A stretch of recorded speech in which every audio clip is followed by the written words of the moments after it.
ಕರ್ನಾಟಕ ಸರ್ಕಾರ ಅಂತೂ ಇಂತೂ ಭರ್ಜರಿ ಗುಡ್ ನ್ಯೂಸ್ ಅನ್ನ ಡೇ ಬೈ ಡೇ ನೀಡ್ತಿದೆ ಅಂತ ಹೇಳ್ಬೋದು. ಇವಾಗ ಅದಕ್ಕೆ ಒಂದು ಪೂರಕವಾಗಿ ಕರ್ನಾಟಕದ ವಸತಿ ಶಿಕ್ಷಣ ಸಂಸ್ಥೆಗಳ ಸಂಘದ ಅಧೀನದಲ್ಲಿ ಕಾರ್ಯನಿರ್ವಹಿಸುತ್ತಿರುವಂತಹ ವಸತಿ ಶಾಲೆಗಳು, ಅವುಗಳಲ್ಲಿ ಮೊರಾರ್ಜಿ ದೇಸಾಯಿ, ಕಿತ್ತೂರು ರಾಣಿ ಚೆನ್ನಮ್ಮ, ಹಾಗೆಯೇ ಅಟಲ್ ಬಿಹಾರಿ ವಾಜಪೇಯಿ, ಶ್ರೀಮತಿ ಇಂದಿರಾ ಗಾಂಧಿ, ಹಾಗೆಯೇ ಡಾಕ್ಟರ್ BR ಅಂಬೇಡ್ಕರ್ ವಸತಿ ಶಾಲೆಗಳಲ್ಲಿ ಖಾಲಿ ಇರುವಂತಹ ಶಿಕ್ಷಕರ ಹುದ್ದೆಗಳನ್ನು ಭರ್ತಿ ಮಾಡ್ಕೊಳ್ಳಿಕ್ಕೆ ಇವಾಗ ಸವಿವರವಾದ ಒಂದು ಅಧಿಸೂಚನೆಯನ್ನು ಬಿಡುಗಡೆ ಮಾಡಿರುವಂಥದ್ದು ಕರ್ನಾಟಕ ಪರೀಕ್ಷಾ ಪ್ರಾಧಿಕಾರ. ಈ ಒಂದು ಪ್ರಾಧಿಕಾರವೇ ಇವಾಗ ಪರೀಕ್ಷೆಗಳನ್ನು ನಡೆಸಿ ನೇಮಕಾತಿಯನ್ನು ಮಾಡುವಂಥದ್ದು. ಅದೃಷ್ಟವಶಾತ್ ಅಧಿಸೂಚನೆಯನ್ನು ಬಿಡುಗಡೆಯಾಗಿದೆ, ಅರ್ಜಿಯನ್ನು ಆಹ್ವಾನಿಸಿದ್ದಾರೆ. ಆದರೆ ಅಭ್ಯರ್ಥಿಗಳಿಗೆ ಸಿಹಿ ಸುದ್ದಿಯನ್ನು ನೀಡಲಿ, ಬಹುಬೇಗ ಒಂದು ನೇಮಕಾತಿ ಆದೇಶನ ಎಲ್ಲ ನೇಮಕಾತಿ ಪ್ರಕ್ರಿಯೆಗಳನ್ನು ಮಾಡಿ ಕೊಡಲಿ ಅಂತ ನನ್ನ ಒಂದು ಆಶಯ. ಅಷ್ಟರೊಳಗಡೆ ಏನಾದರೂ ಗ್ರಾಮ ಪಂಚಾಯತಿ ಎಲೆಕ್ಷನ್ ಏನಾದರೂ ನೋಟಿಸ್ ಬಿಡುಗಡೆ ಆದರೆ 4 ರಿಂದ 6 ತಿಂಗಳು ಮುಂದೋಗ್ಬಿಡುತ್ತೆ ಈ ನೇಮಕಾತಿ ಪ್ರಕ್ರಿಯೆಗಳು. ಸೊ ಹಾಗಾಗೋದು ಬೇಡ, ಬೇಗ ಒಂದು ಒಳ್ಳೆ ಗುಡ್ ನ್ಯೂಸನ್ನು ಸಿಗಲಿ. ಸೊ ಹುದ್ದೆಗಳ ಬಗ್ಗೆ ನೋಡೋಣ. ಇಲ್ಲಿ ಉಳಿಕೆ ಮೂಲರಂಗದ ಹುದ್ದೆಗಳು ವಿಶೇಷವಾಗಿ ನೀವು ತಿಳ್ಕೊಬೇಕಾಗಿರೋದು ಮೇಯ್ನ್ ಆಗಿ ಯಾವ್ಯಾವ ಶಿಕ್ಷಕರ ಹುದ್ದೆಗಳು, ಎಷ್ಟೆಷ್ಟು ಹುದ್ದೆಗಳಿದ್ದಾವೆ, ಹಾಗೆಯೇ ಇಂಪಾರ್ಟೆಂಟ್ ಆಗಿ 5 ವರ್ಷ ವಯೋಮಿತಿ ಸಡಿಲಿಕೆಯನ್ನು ಜನವರಿಯ ಒಂದು ಆದೇಶ, ಕರ್ನಾಟಕ ಸರ್ಕಾರದ ಆದೇಶ ಎಲ್ಲ ಒಂದು ವರ್ಗಗಳಿಗೆ ಆದೇಶ ನೀಡಿರುವಂಥದ್ದು 5 ವರ್ಷ ವಯೋಮಿತಿ ಸಡಿಲಿಕೆ ಪ್ರತಿ ವರ್ಗದವರಿಗೂ ಸಹ. ಅದ್ರ ಪ್ರಕಾರ ವಯೋಮಿತಿ ಸಡಿಲಿಕೆ ಇದೆ ಬಹುಮುಖ್ಯವಾಗಿ. ಇನ್ನು ಉಳಿಕೆ ಮೂಲ ವೃಂದದಲ್ಲಿ ಎಷ್ಟು, ಹಾಗೆಯೇ ಹೈದರಾಬಾದ್ ಕರ್ನಾಟಕ, ಕಲ್ಯಾಣ ಕರ್ನಾಟಕದ ಭಾಗದ ಹುದ್ದೆಗಳೆಷ್ಟು ಅನ್ನೋದನ್ನ ಈ ಒಂದು ವಸತಿ ಶಾಲೆಗಳಲ್ಲಿ ಶಿಕ್ಷಕರ ಹುದ್ದೆಗಳು ಎಷ್ಟು ಅನ್ನೋದನ್ನ ನೋಡ್ಕೊಂಡು ಬರೋಣ. ಸೊ ನೀವು ಒಂದು ಪದವಿ ಪಾಸ್ ಮಾಡಿ, BEd ಮಾಡಿ ಅಥವಾ ಸ್ನಾತಕೋತ್ತರ ಪದವಿಯನ್ನು ಪಾಸ್ ಮಾಡಿ ಏನಾದರೂ ಸರ್ಕಾರಿ ಶಾಲೆಗೆ ಒಂದು ಶಿಕ್ಷಕರಾಗಬೇಕು, ಗೌರ್ಮೆಂಟ್ ಕೆಲಸ ಪಡಿಬೇಕು ಅಂದ್ಕೊಂಡಿದ್ರೆ BEd ಪಡೆದವರು ಅಥವಾ ಸ್ನಾತಕೋತ್ತರ ಪದವಿ ಪಡೆದವರು, ಈ ಒಂದು ಭಾಷಾ ಶಿಕ್ಷಕರಾಗಿರ್ಬೋದು ಅಥವಾ ವಿಷಯ ಶಿಕ್ಷಕರಾಗಿರ್ಬೋದು, ಇವರು ಅರ್ಹತೆ ಇದ್ದರೆ ಅರ್ಜಿ ಸಲ್ಲಿಸಲಿಕ್ಕೆ ಒಂದು ತಡ ಮಾಡಬೇಡಿ, ಈಗಲೇ ಅರ್ಜಿ ಸಲ್ಲಿಸಿ. ಬನ್ನಿ ನೋಡ್ಕೊಂಡು ಬರೋಣ ಯಾವ್ಯಾವ ಒಂದು ವೃಂದದಲ್ಲಿ ಎಷ್ಟೆಷ್ಟು ಹುದ್ದೆಗಳಿದ್ದಾವೆ, ಯಾವ ವಿಷಯಗಳಲ್ಲಿ ಎಷ್ಟೆಷ್ಟು ಶಿಕ್ಷಕರ ಹುದ್ದೆಗಳಿದ್ದಾವೆ ಅಂತೇಳಿ. ಸೊ ಬಹುಮುಖ್ಯವಾಗಿ RPC ವೃಂದ, ಉಳಿಕೆ ಮೂಲ ವೃಂದದ ಹುದ್ದೆಗಳ ಪೈಕಿ ಒಟ್ಟಾರೆ 725 ಹುದ್ದೆಗಳಿವೆ, 42 ಹಿಂಬಾಕಿ ಹುದ್ದೆಗಳಿರೋದು. ಸೊ ಒಟ್ಟಾರೆ 767 ಹುದ್ದೆಗಳು. ಸೊ ಇಲ್ಲಿ ಕನ್ನಡ ಭಾಷಾ ಶಿಕ್ಷಕರು RPC ವೃಂದದಲ್ಲಿ 100 RPC, ಹಾಗೆಯೇ ಹಿಂಬಾಕಿ ಹುದ್ದೆಗಳು 3. ಆಂಗ್ಲ ಭಾಷಾ ಶಿಕ್ಷಕರು ಒಟ್ಟಾರೆ 108, 100 + 8 ಹಿಂಬಾಕಿ. ಹಾಗೆಯೇ ಹಿಂದಿ ಭಾಷಾ ಶಿಕ್ಷಕರು 55, ಒಟ್ಟು 50 + 5 ಹಿಂಬಾಕಿ. ಹಾಗೆಯೇ ಗಣಿತ ಶಿಕ್ಷಕರು 103 ಹಿಂಬಾಕಿ ಹುದ್ದೆಗಳಿದ್ದರಲ್ಲಿ. ವಿಜ್ಞಾನ ಶಿಕ್ಷಕರು 106 ಹಿಂಬಾಕಿ 6. ಸಮಾಜ ವಿಜ್ಞಾನ ಶಿಕ್ಷಕರು 154, ಒಟ್ಟಾರೆ ಇಲ್ಲಿ 4 ಹಿಂಬಾಕಿ ಹುದ್ದೆಗಳು. ಗಣಕಯಂತ್ರ ಅಂದರೆ ಕಂಪ್ಯೂಟರ್ ಟೀಚರ್ಸು. ಸೊ ಈಗ ಕಂಪ್ಯೂಟರ್ ಟೀಚರ್ಗಳನ್ನ 1ನೇ ತರಗತಿಯಿಂದಲೂ ಸಹ LKGಯಿಂದನೂ ಸಹ ಆರಂಭ ಮಾಡಬೇಕು ಕಂಪ್ಯೂಟರ್ ಶಿಕ್ಷಣವನ್ನು. ಅದಕ್ಕೆ ಶಿಕ್ಷಕರ ನೇಮಕಾತಿ ಮಾಡಬೇಕು ಅಂತೇಳಿ ಶಾಲಾ ಶಿಕ್ಷಣ ಇಲಾಖೆ ನಿರ್ಧಾರ ಮಾಡಿದೆ. ಅದೇನಾದರೂ ಸಾಧ್ಯವಾಯಿತು ಅಂದರೆ ಕಂಪ್ಯೂಟರ್ ಶಿಕ್ಷಕರ ಹುದ್ದೆಗಳು ಇನ್ನೂ ಹೆಚ್ಚಾಗುತ್ತೆ. ಸೊ ಕಾದು ನೋಡೋಣ. ದೈಹಿಕ ಶಿಕ್ಷಕರ ಹುದ್ದೆಗಳು 81, 6 ಹಿಂಬಾಕಿ ಹುದ್ದೆಗಳು. ಇಲ್ಲಿ RPC ವೃಂದದಲ್ಲಿ ಒಟ್ಟಾರೆ ಇರುವಂಥದ್ದು 767, 42 ಹಿಂಬಾಕಿ ಹುದ್ದೆಗಳು ಸೇರಿ.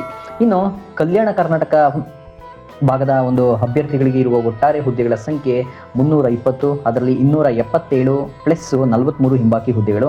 ಕನ್ನಡ ಭಾಷಾ ಶಿಕ್ಷಕರ ಹುದ್ದೆಗಳು 60 + 2 62. ಆಂಗ್ಲ ಭಾಷಾ ಶಿಕ್ಷಕರು 61 + 8 ಹಿಂಬಾಕಿ. ಹಿಂದಿ ಭಾಷಾ ಶಿಕ್ಷಕರು 31, ನೀವು ಸ್ಕ್ರೀನ್ ಮೇಲೂ ಸಹ ನೋಡ್ತಾ ಇರ್ಬೋದು. ಹಾಗೆಯೇ ಹಿಂದಿ ಭಾಷಾ ಶಿಕ್ಷಕರು 31, 5 ಹಿಂಬಾಕಿ. ಗಣಿತ ಶಿಕ್ಷಕರು 35, 6 ಹಿಂಬಾಕಿ ಹುದ್ದೆಗಳು. ಸೊ ವಿಜ್ಞಾನ ಶಿಕ್ಷಕರು 26 + 6 ಹಿಂಬಾಕಿ ಹುದ್ದೆಗಳು. ಸಮಾಜ ವಿಜ್ಞಾನ ಶಿಕ್ಷಕರು 24, ಒಟ್ಟಾರೆ 16 + 8 ಇದೆ. ದೈಹಿಕ ಶಿಕ್ಷಣ ಶಿಕ್ಷಕರು ಅಂದರೆ PT ಟೀಚರ್ಸ್ ಏನಿದ್ರು ಅವರು 33, 28 + 5 ಹಿಂಬಾಕಿ ಹುದ್ದೆಗಳು. ಪದವೀಧರ ಚಿತ್ರಕಲಾ ಶಿಕ್ಷಕರು 15 + 2 ಹಿಂಬಾಕಿ ಹುದ್ದೆಗಳು. ಡಿಪ್ಲೊಮಾ ಚಿತ್ರಕಲಾ ಶಿಕ್ಷಕರು 17, ಒಟ್ಟಾರೆ 16 + 1 ಹಿಂಬಾಕಿ ಹುದ್ದೆಗಳು.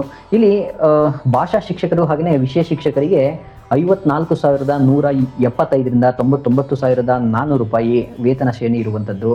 ಇನ್ನು ಪದವೀಧರ ಚಿತ್ರಕಲಾ ಶಿಕ್ಷಕರು ಏನಿದ್ದಾರೋ ಅವರಿಗೆ, ಮತ್ತು ಡಿಪ್ಲೊಮಾ ಚಿತ್ರಕಲಾ ಶಿಕ್ಷಕರು ಏನಿದ್ದಾರೋ ಅವರಿಗೆ, ಹಾಗೆಯೇ ಸಂಗೀತ ಶಿಕ್ಷಕರು ಅಂತ ಬರ್ತಾರೆ ಅವರಿಗೆಲ್ಲ ಇರೋದು 49,050ರಿಂದ 92,500 ರೂಪಾಯಿ ಒಂದು ವೇತನ ಶ್ರೇಣಿ ಇರುವಂಥದ್ದು. ವಿಶೇಷವಾಗಿ ನೀವು ವಿದ್ಯಾರ್ಹತೆ ಬಗ್ಗೆ ತಿಳ್ಕೊಳ್ಳೇಬೇಕು.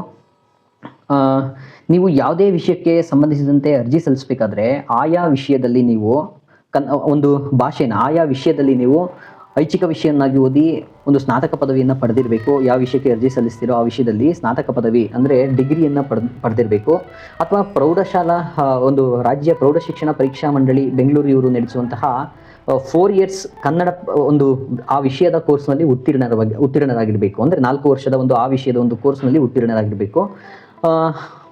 ಜೊತೆಗೆ BEd ಪದವಿನ ಪಡೆದಿರಬೇಕು, ಅಥವಾ ಆ ಒಂದು ಡಿಗ್ರಿ ಜೊತೆಗೆ BEd ಪದವಿನ ಪಡೆದಿರಬೇಕು, ಅಥವಾ ಆ ಒಂದು ವಿಷಯಕ್ಕೆ ಸಂಬಂಧಿಸಿದಂತೆ ಸ್ನಾತಕ ಪದವಿಯನ್ನು, ಆ ಒಂದು ವಿಷಯದಲ್ಲಿ ಸ್ನಾತಕ ಪದವಿಯನ್ನು ಪಡೆದಿದ್ದರೆ ನೀವು ಅರ್ಜಿನ ಸಲ್ಲಿಸ್ಬೋದಾಗಿರುತ್ತೆ. ವಿಶೇಷವಾಗಿ ಈ ಒಂದು ಅರ್ಹತೆಯನ್ನು ತಿಳ್ಕೊಂಡಿರಬೇಕು. ಇದು ಎಲ್ಲ ವಿಷಯ ಶಿಕ್ಷಕರಿಗೆ ಸಹ ಅನ್ವಯವಾಗುತ್ತೆ. ಇನ್ನು ಕಂಪ್ಯೂಟರ್ ಟೀಚರ್ ಹುದ್ದೆಗಳಿಗೆ ಬಂದಾಗ ನೀವು ಗಣಕ ವಿಜ್ಞಾನ, ಮಾಹಿತಿ ವಿಜ್ಞಾನ ಅಥವಾ ಬ್ಯಾಚುಲರ್ ಆಫ್ ಕಂಪ್ಯೂಟರ್ ಅಪ್ಲಿಕೇಶನ್ BCAನ ಅಥವಾ BSc ಅಥವಾ ಅದಕ್ಕೆ ಒಂದು ಈಕ್ವಲ್ ವಿದ್ಯಾರ್ಹತೆಯನ್ನು ಪಡೆದಿರಬೇಕು. ಜೊತೆಗೆ ಸ್ನಾತಕ ಪದವಿ ಅಥವಾ ಪದವಿ ಪೂರ್ವ ಕೋರ್ಸ್ ಅಥವಾ SSLCಯಲ್ಲಿ ಕನ್ನಡವನ್ನು ಒಂದು ಭಾಷೆಯಾಗಿ ಅಭ್ಯಾಸ ಮಾಡಿರಬೇಕು ಅಂತೇಳಿ ಹೇಳಿದ್ದಾರೆ. ಅಥವಾ ಒಂದು ಕನ್ನಡದಲ್ಲಿ ಡಿಪ್ಲೊಮೋನ ಹೊಂದಿರಬೇಕು, ಅಥವಾ ಪ್ರೌಢ ಶಿಕ್ಷಣ ಪರೀಕ್ಷಾ ಮಂಡಳಿ, ಕನ್ನಡ ಸಾಹಿತ್ಯ ಪರಿಷತ್ ಇವರು ನಡೆಸುವಂತಹ ಕನ್ನಡ ಪ್ರಮಾಣ ಪತ್ರ ಕೋರ್ಸ್ನಲ್ಲಿ ಕಾವ, ಜಾಣ, ರತ್ನ, ಸೊ ಈ ಕೋರ್ಸ್ಗಳಲ್ಲಿ ಉತ್ತೀರ್ಣರಾಗಿರಬೇಕು. ಅಥವಾ ಇನ್ ಕೇಸ್ ನೀವು ಈ KPSC KEA ನಡೆಸಿರ್ತಾರಲ್ಲ ಕಡ್ಡಾಯ ಕನ್ನಡ ಅರ್ಹತಾ ಪರೀಕ್ಷೆಗಳು, ಸೊ ಆ ಒಂದು ಕೋರ್ಸ್ಗಳನ್ನ ನೀವು ಪಾಸ್ ಮಾಡಿದ್ರೂ ಸಹ ಸರ್ಟಿಫಿಕೇಟ್ ಇದ್ದರೆ ಯು ಕ್ಯಾನ್ ಅಪ್ಡೇಟ್ ಅನ್ನೋದನ್ನು ಮರಿಬೇಡಿ. ಗಣಕ ಶಿಕ್ಷಕರ ಹುದ್ದೆಗಳಿಗೆ ಅರ್ಜಿ ಸಲ್ಲಿಸೋರು. ಇನ್ನು ದೈಹಿಕ ಶಿಕ್ಷಕರ ಹುದ್ದೆಗಳಿಗೂ ಸಹ ಒಂದು ಮಾನ್ಯತೆ ಪಡೆದ ವಿವಿಯಿಂದ ಸ್ನಾತಕ ಪದವಿಯನ್ನು ಪಡೆದಿರಬೇಕು, ಅಂದರೆ ಡಿಗ್ರಿನ ಪಡೆದಿರಬೇಕು. ಜೊತೆಗೆ ಅದ್ರ ಜೊತೆಗೆ ದೈಹಿಕ ಶಿಕ್ಷಣ ಸ್ನಾತಕ ಪದವಿ BPEd ಅನ್ನು ಪಡೆದಿರಬೇಕು. BPEdನ್ನು ಕಡ್ಡಾಯವಾಗಿ ಪಡೆದಿರಬೇಕು. ಅಭ್ಯರ್ಥಿ ಸ್ನಾತಕೋತ್ತರ ಅಥವಾ ಪದವಿ ಅಥವಾ ಪದವಿ ಪೂರ್ವ ಕೋರ್ಸ್ ಅಥವಾ SSLCಯಲ್ಲಿ ಕನ್ನಡವನ್ನು ಒಂದು ಭಾಷೆಯಾಗಿ ಅಥವಾ ಒಂದು ಡಿಪ್ಲೊಮಾ ಕೋರ್ಸ್ ಆಗಿ ಅಭ್ಯಾಸ ಮಾಡಿರಬೇಕು ಅಂತ ಹೇಳಿದ್ದಾರೆ. ಸೊ ಈ ಒಂದು ಇದಕ್ಕೂ ಸಹ ಪ್ರೌಢ ಶಿಕ್ಷಣ ಪರೀಕ್ಷಾ ಮಂಡಳಿ, ಕನ್ನಡ ಸಾಹಿತ್ಯ ಪರಿಷತ್ ಬೆಂಗಳೂರು ಇವರು ನಡೆಸುವಂತಹ ಕಾವ, ಜಾಣ, ರತ್ನ ಕನ್ನಡ ಪರೀಕ್ಷೆಯ ಪ್ರಮಾಣ ಪತ್ರವನ್ನು ಪಡೆದಿರಬೇಕು. ಸೊ ಇದು ಕಡ್ಡಾಯ ಅಲ್ಲ, ಯಾವುದಾದ್ರೂ ಒಂದು ಇದರಲ್ಲಿ ಅಂತ ಹೇಳಿರೋದು ಸ್ನಾತಕ ಪದವಿ ಜೊತೆಗೆ. ಹೆಚ್ಚುವರಿ ಅರ್ಹತೆಗಳನ್ನು ಸಹ ಕೊಟ್ಟಿದ್ದಾರೆ. ಅದನ್ನು ನೀವು ಹೆಚ್ಚಿನ ಮಾಹಿತಿಗಾಗಿ ಬೇಕಾದ್ರೆ ಡೀಟೇಲ್ಡ್ ಆಗಿ ನೀವು ನೋಟಿಫಿಕೇಶನ್ನ ಓದ್ಕೋಬಹುದು. ವಯಸ್ಸಿನ ಅರ್ಹತೆ ಬಗ್ಗೆ ನೋಡೋದಾದ್ರೆ ಸಾಮಾನ್ಯ ಅರ್ಹತೆಯ ಅಭ್ಯರ್ಥಿಗಳಿಗೆ 45 ವರ್ಷನ ನಿಗದಿ ಮಾಡಿದ್ದಾರೆ. According to January notice 5 years extension ಪ್ರಕಾರ. ಹಾಗೆಯೇ ಪ್ರವರ್ಗ 2A, 2B, 3A ಮತ್ತು 3B ಅಭ್ಯರ್ಥಿಗಳಿಗೆ 48 ವರ್ಷಗಳವರೆಗೆ ಅರ್ಜಿ ಸಲ್ಲಿಸಲಿಕ್ಕೆ ಅವಕಾಶ ನೀಡಲಾಗಿದೆ. ಹಾಗೆಯೇ ಪರಿಶಿಷ್ಟ ಜಾತಿ, ಪರಿಶಿಷ್ಟ ಪಂಗಡ ಪ್ರವರ್ಗ 1 ಅಭ್ಯರ್ಥಿಗಳಿಗೆ 50 ವರ್ಷಗಳನ್ನ ನಿಗದಿ ಮಾಡಲಾಗಿದೆ. ಇದು ನೆನಪಿರಲಿ. ಸೊ ಇನ್ನು ಅತಿ ಮುಖ್ಯವಾಗಿ ನೀವು ತಿಳ್ಕೊಬೇಕಾಗಿದ್ದು, ಇತರೆ ಒಂದು ಮಾಜಿ ಸೈನಿಕರಿಗೆ 3 ವರ್ಷ ಸೇವೆ ಸಲ್ಲಿರುವಷ್ಟು ವರ್ಷಗಳಿಗೆ ಜೊತೆಗೆ 3 ವರ್ಷ ಒಂದು ಅವ್ರಿಗೆ ವಯೋಮಿತಿ ಸಡಿಲಿಕೆಯನ್ನು ನೀಡ್ತಾರೆ. ವಿಶೇಷ ಚೇತನ ಅಭ್ಯರ್ಥಿಗಳಿಗೆ, ಹಾಗೆಯೇ ಜನಗಣತಿ ಸಂಸ್ಥೆಯಲ್ಲಿ ಈಗ ಒಂದು ಹುದ್ದೆಯನ್ನು ಹೊಂದಿದರೆ ಅಥವಾ ಹಿಂದೆ ಹೊಂದಿದ ಅಭ್ಯರ್ಥಿಗಳಿಗೆ ಅವರಿಗೆ 5 ವರ್ಷ, ವಿಶೇಷ ಚೇತನರಿಗೆ 10 ವರ್ಷ, ಹಾಗೆಯೇ ವಿಧವೆಯಾಗಿದ್ದಲ್ಲಿ ಅವ್ರಿಗೆ 10 ವರ್ಷ, ಹಾಗೆಯೇ ಜೀತ ಕಾರ್ಮಿಕರಾಗಿದ್ದ ಪಕ್ಷದಲ್ಲಿ ಅವ್ರಿಗೆ ಒಂದು 10 ವರ್ಷ ಒಂದು ವಯೋಮಿತಿ ಸಡಿಲಿಕೆಯನ್ನು ಆ್ಯಡ್ ಮಾಡಲಾಗುತ್ತೆ. ಸೊ ಆದರೆ ಅವರು ಅದಕ್ಕೆ ಸಂಬಂಧಿಸಿದಂತಹ ಪೂರಕ ದಾಖಲೆಗಳನ್ನು ನಿಯಮಗಳ ಪ್ರಕಾರ ಸಲ್ಲಿಕೆ ಮಾಡಬೇಕಾಗಿರುತ್ತೆ. ಅರ್ಜಿ ಸಲ್ಲಿಸುವ ವಿಷಯಕ್ಕೆ ಬಂದುಬಿಡೋಣ. ಇವಾಗ ನೀವು cet.karnataka.gov.in/KEA./ ಭೇಟಿ ನೀಡಿ ಅರ್ಜಿ ಸಲ್ಲಿಸ್ಬೋದು. ಅರ್ಜಿ ಲಿಂಕನ್ನು ನಾನು ವಿಡಿಯೋ ಡಿಸ್ಕ್ರಿಪ್ಷನಲ್ಲಿ ಕೊಟ್ಟಿರ್ತೀನಿ, ಅಲ್ಲಿ ಡೈರೆಕ್ಟಾಗಿ ಲಿಂಕ್ ಕ್ಲಿಕ್ ಮಾಡೋ ಮೂಲಕ ಅರ್ಜಿ ಸಲ್ಲಿಸ್ಬೋದು. ಅರ್ಜಿ ಸ್ವೀಕಾರವನ್ನು ಜುಲೈ 15ರಿಂದ ಸ್ವೀಕಾರ ಮಾಡಲಾಗ್ತಿದೆ. ನೀವು ಆಸಕ್ತ ಅಭ್ಯರ್ಥಿಗಳು ಆಗಸ್ಟ್ 13ರವರೆಗೆ ನೀವು ಆನ್ಲೈನ್ ಮೂಲಕ ಅರ್ಜಿನ ಸಲ್ಲಿಸ್ಬೋದು. ಹಾಗೆಯೇ ಅರ್ಜಿ ಶುಲ್ಕವನ್ನು ಆಗಸ್ಟ್ 14ರವರೆಗೆ ಪಾವತಿ ಮಾಡ್ಬೋದು. ಈ ವಿಷಯ ನೆನಪಿರಲಿ. ಅರ್ಜಿ ಸಲ್ಲಿಸಲಿಕ್ಕೆ ಇಷ್ಟೇ ಕೊನೆ ದಿನಾಂಕ ಆಗಿರೋದ್ರಿಂದ ಪೂರಕ ದಾಖಲೆಗಳೊಂದಿಗೆ ಬೇಗ ಅರ್ಜಿ ಸಲ್ಲಿಸಿ. ಜೊತೆಗೆ ನೆಕ್ಸ್ಟು ಕಾಯಂ ಪೂರ್ವಾವಧಿ ಅಂತೇಳಿ 2 ವರ್ಷ ಇರುತ್ತೆ ಅಭ್ಯರ್ಥಿಗಳಿಗೆ. ವೇತನ ಶ್ರೇಣಿ ಆಲ್ರೆಡಿ ನಿಮಗೆ ತಿಳಿಸ್ಕೊಟ್ಟಿದ್ದೀನಿ. ಇನ್ನು ಅರ್ಜಿ ಶುಲ್ಕ ಬಂದು ಜನರಲ್ ಕ್ಯಾಟಗರಿ ಹಾಗೆ OBC ಅವರಿಗೆ 750 ಇದೆ, ಇನ್ಕ್ಲೂಡಿಂಗ್ 500 ಫಾರ್ ಅಪ್ಲಿಕೇಶನ್ ಫೀಸ್. ಹಾಗೆಯೇ ಪ್ರಕ್ರಿಯೆ ಶುಲ್ಕ ಅಂತೇಳಿ 250 ರೂಪಾಯಿ. ಹಾಗೆಯೇ SC ST ಹಾಗೆಯೇ ಕ್ಯಾಟಗರಿ 1 ಮಾಜಿ ಸೈನಿಕ ತೃತೀಯ ಲಿಂಗಿ ಅಭ್ಯರ್ಥಿಗಳಿಗೆ 500 ರೂಪಾಯಿ, ಇನ್ಕ್ಲೂಡಿಂಗ್ 250 ಸೇರಿ ಒಟ್ಟಾರೆ 500 ರೂಪಾಯಿ ಶುಲ್ಕವನ್ನು ರಿಟರ್ನ್ ಮಾಡೋದಿಲ್ಲ. ವಿಶೇಷ ಚೇತನ ಅಭ್ಯರ್ಥಿಗಳಿಗೆ ಮಾತ್ರ 250 ರೂಪಾಯಿ ಶುಲ್ಕವನ್ನು ನಿಗದಿ ಮಾಡಲಾಗಿದೆ. ಸೊ ಇದಿಷ್ಟು ನೆನಪಿರಲಿ. ಇನ್ನು ಸ್ಪರ್ಧಾತ್ಮಕ ಪರೀಕ್ಷೆ ವಿಷಯಕ್ಕೆ ಬಂದಾಗ ಪತ್ರಿಕೆ 1 ನಿಮಗೆ 100 ಅಂಕಗಳಿಗೆ, ಗರಿಷ್ಠ 100 ಅಂಕಗಳಿಗೆ 100 ಪ್ರಶ್ನೆಗಳಿರುತ್ತೆ. 2 ಗಂಟೆ ಪರೀಕ್ಷಾ ಅವಧಿ ಇರುತ್ತೆ. ಪತ್ರಿಕೆ 2 ನಿರ್ದಿಷ್ಟ ಪತ್ರಿಕೆ ಆಗಿರುತ್ತೆ. ಪತ್ರಿಕೆ 1 ಜನರಲ್ ಪತ್ರಿಕೆ ಆಗಿರುತ್ತೆ. ನಿರ್ದಿಷ್ಟ ಪತ್ರಿಕೆ ಅಂದರೆ ಈಗ ಕನ್ನಡ ವಿಷಯದ ಒಂದು ಶಿಕ್ಷಕರ ಹುದ್ದೆಗೆ ಅರ್ಜಿ ಹಾಕೋರಿಗೆ ಕನ್ನಡ ವಿಷಯ, ಆಂಗ್ಲ ಶಿಕ್ಷಕ ಹುದ್ದೆಗಳಿಗೆ ಅರ್ಜಿ ಹಾಕೋರಿಗೆ ಆಂಗ್ಲ ವಿಷಯದಲ್ಲಿ. ಸೊ ಹೀಗೆ ನಿರ್ದಿಷ್ಟ ಪತ್ರಿಕೆ ಒಂದು ಪತ್ರಿಕೆ ಇದಾಗಿರುತ್ತೆ. ಇದು ಸಹ 100 ಅಂಕಗಳಿಗೆ 100 ಪ್ರಶ್ನೆಗಳನ್ನು ಹೊಂದಿರುತ್ತೆ. 2 ಗಂಟೆ ಒಂದು ಪರೀಕ್ಷಾ ಅವಧಿ ಇರುತ್ತೆ.